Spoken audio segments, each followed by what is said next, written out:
শিক্ষা সম্পর্কে যে রাষ্ট্রের এবং সরকারের যে দৃষ্টিভঙ্গি সেইটা না বদলানোর কারণেই কিন্তু বিশ্ববিদ্যালয়কে পর্যাপ্ত পরিমাণ বরাদ্দ দেওয়া হয় না। তারা ক্যান্টিনে খাবার খেতে পায় না, পুষ্টিসম্পন্ন খাবার পায় না। তারা চিকিৎসা প্রতিষ্ঠান যেটা আছে ঢাকা বিশ্ববিদ্যালয়, সেখানে পর্যাপ্ত চিকিৎসা পায় না। ঢাকা বিশ্ববিদ্যালয় কতটুকু ব্যয় করে? মাত্র 2.03% এই বছর। ফলে ছাত্ররা আবাসন সংকটে ভোগে, তারা ক্যান্টিনে খাবার খেতে পায় না, পুষ্টিসম্পন্ন খাবার পায় না। তারা চিকিৎসা প্রতিষ্ঠান যেটা আছে ঢাকা বিশ্ববিদ্যালয়, সেখানে পর্যাপ্ত চিকিৎসা পায় না। তাহলে এই যে পরিস্থিতি, এইটা হচ্ছে শিক্ষা সম্পর্কে যে রাষ্ট্রের এবং সরকারের যে দৃষ্টিভঙ্গি সেইটা না বদলানোর কারণেই কিন্তু বিশ্ববিদ্যালয়কে পর্যাপ্ত পরিমাণ বরাদ্দ দেওয়া হয় না।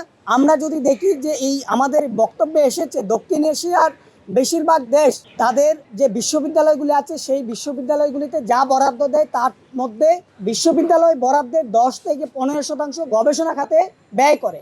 আর ঢাকা বিশ্ববিদ্যালয় কতটুকু ব্যয় করে? মাত্র 2.03% এই বছর।